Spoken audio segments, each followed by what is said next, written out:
Bonsoir à tous, bonsoir à toutes les merengues, comment ça va? J'espère vous retrouver au meilleur de votre forme comme toujours et on va revenir sur la deuxième partie de la rencontre entre le Real Madrid et l'Union Berlin. Victoire des merengues à la fin 1-0. On va revenir avec des images et on va les commenter action par action, celle que j'ai choisie. Let's go! On commence tout de suite par une action bien menée de la part du Real Madrid. Bellingham pour la course de Rodrigo. Rodrigo qui voit l'arrivée du Britannique et tente de la lui remettre.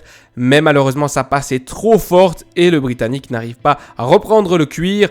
La défense allemande réagit bien en dégageant le ballon. Le Real Madrid qui pousse avec ici Lucas Vazquez qui va mettre un petit ballon piqué pour la course de Rodrigo. Le Brésilien s'empare du ballon et rentre dans la surface avant de frapper sur le gardien. Malheureusement, il avait mieux à faire puisque Bellingham, on le voit ici avec le rectangle vert, était tout seul. Un rebond et le Brésilien qui va nous faire un retourné acrobatique. Et là, le ballon n'est pas rentré par miracle. Le cuir qui s'enfonce, qui tape le poteau et qui sort. Malheureusement pour nous, c'était vraiment une grosse action. Mais on le voit au début, lors de la première frappe de Rodrigo, il y avait vraiment mieux à faire. Bellingham était tout seul, on le voit, et le but était complètement vide. Le Real Madrid qui est donc mieux sur le terrain, surtout au niveau des possibilités de passe. On le voit ici, Nacho pour Alaba. Il a 3 possibilités de passe. Camavinga qui vient se proposer, Roselu ou alors la mettre dans la course pour Bellingham. C'est ce que choisit l'Autrichien. Bellingham qui reçoit le ballon, se retourne et voit Roselu en pivot. Pivot qui va recevoir le ballon et remettre dans la course pour Alaba. C'est vraiment une triangulation très bien jouée. Dommage que ça ne donne rien. Mais on voit que le Real Madrid a beaucoup plus d'idées et surtout, comme je l'ai dit, il y a maintenant beaucoup plus d'options de passe et de construction de jeu, comme le montre cette belle construction entre les plusieurs joueurs du Real Madrid. On en avait parlé en première mi-temps et il est toujours là. Luka Modric avec un bon extérieur du pied ici pour Camavinga sur le côté gauche. Camavinga qui lève la tête intelligemment et qui va venir voir le déplacement de Roselu. Roselu qui a été encore une fois dans les bons coups, peut-être encore mieux en deuxième mi-temps. Il va recevoir le ballon et il va frapper. Malheureusement pour lui, ça ne sera pas but. Mais le geste, le tempo, la course, la décision de l'attaquant espagnol était correcte. Et puisqu'on parle de Roselu, il a quand même quelques lacunes et parfois c'est un petit peu énervant. Comme ici sur cette action, à la 58e, on voit Bellingham avec le bras qui montre la direction dans le sens du but, également Alaba qui est ici, Modric un peu plus derrière, avec l'arrivée aussi de Camavinga juste derrière l'arbitre.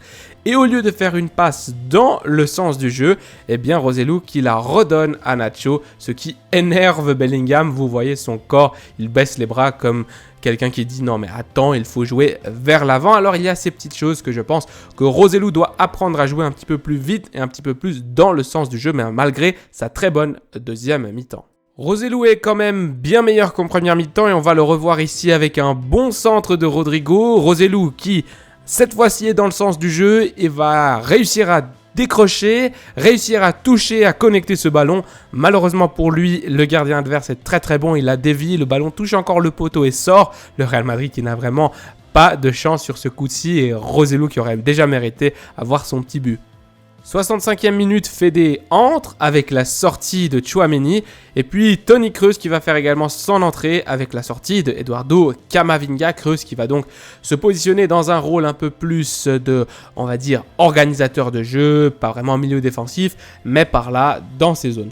On va donc avoir ensuite tout de suite après une bonne action de l'Union Berlin. L'Union Berlin qui part ici sur un contre, perte de balle du Real Madrid. 3 joueurs et heureusement pour nous, le joueur allemand va faire le mauvais choix en la mettant sur la droite. Il y avait beaucoup d'espace sur la gauche avec la course de 2 joueurs et donc du coup ça allait être difficile pour notre défense. Le ballon qui va arriver sur la droite et encore une mauvaise décision. Cette fois, le joueur de l'Union Berlin qui essaye de la mettre au second poteau alors qu'une passe en retrait, vous le voyez ici avec un petit X au point de pénalty et c'était sûrement but.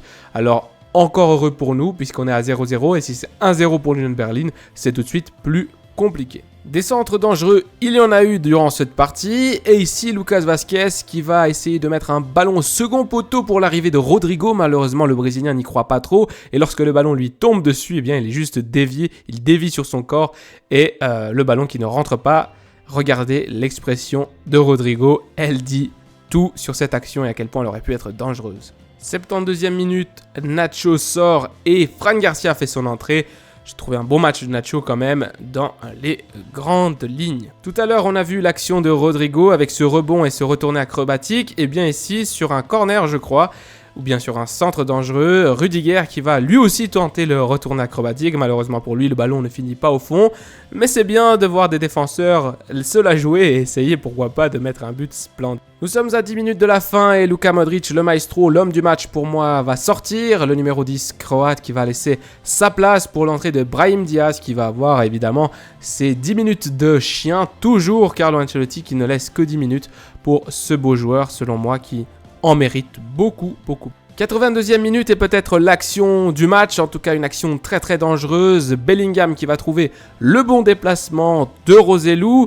L'attaquant espagnol qui va mettre le pied et le ballon qui s'enfuit juste à côté du poteau, c'était très dangereux. Et puis Roselu qui n'en croit pas ses yeux, il a tout tenté, surtout en deuxième période, et le cuir qui ne veut pas rentrer. Il y a des moments assez drôles dans un match de foot, il y a aussi des moments qui montrent le caractère de certains joueurs, et ceci est un de ces moments-là, avec un corner ou un centre, enfin bref, le gardien de l'Union Berlin qui sort avec les poings, qui touche le ballon et qui finit par tomber sur Bellingham et donc choqué contre le Britannique, et ensuite qui vient le réprimander. Regardez-moi ce regard de tueur de la part de Bellingham qui est en train de lui dire « Mais mec, c'est toi qui es sorti et c'est toi qui es tombé sur moi ». Un grand joueur ce Bellingham et on va le retrouver, ne vous inquiétez pas. Minute 90, minute 90 au compteur, c'est corner pour le Real Madrid, on est dans le money time ou dans le Real Madrid time. Toni Kroos à la baguette qui va trouver Fede Valverde, l'Uruguayen contrôle et d'un dribble assez simple, un petit crochet va éliminer son défenseur avant de s'ouvrir l'espace pour armer une frappe. C'est toujours dangereux de laisser les joueurs du Real Madrid armer des frappes, surtout quand on sait qu'on a des bons runners de surface, comme c'est le cas de Bellingham et Brahim qui étaient les deux au rebond. C'est le Britannique qui va la mettre au fond. 1-0 pour le Real Madrid à la 94e, à la 94e minute. Le Real Madrid qui est content, tout le monde est heureux et se saute de joie. Pourquoi? Parce que ça fait les 3 points, la victoire à la fin. Encore Jude qui marque. Le Real Madrid qui s'en va donc avec une très belle victoire 1-0. Regardez-moi ce geste entre Roselu et Bellingham. Le match se finit donc avec une victoire du Real Madrid 1-0. Si on regarde un tout petit peu les statistiques marquantes, 32 frappes au total pour le Real Madrid, 20 dans le jeu, également 37 centres, ça fait beaucoup de longs ballons également, 39. Et lorsqu'on regarde la position moyenne des joueurs des deux équipes, du côté du Real Madrid, la plupart des joueurs sont dans le camp adverse et du côté de l'Union Berlin, les joueurs sont dans leur propre moitié de terrain. Donc un match à sens unique, une équipe qui a défendu, une équipe qui a attaqué à la fin du match, à la fin du jour, à la fin de la soirée. C'est juste pour le Real Madrid, belle victoire, même si en première mi-temps ça a été quand même assez pauvre. Et c'est un petit peu le cas du Real Madrid durant cette saison. La première mi-temps qui n'est pas ouf, la deuxième mi-temps qui est beaucoup mieux. Alors j'espère que ça va continuer de fonctionner. C'est tout pour cette vidéo, je vous dis à la Madrid y nada más, prenez soin de vous, des vôtres et de votre famille. À demain pour la conférence de presse d'avant-match face à l'Atlético.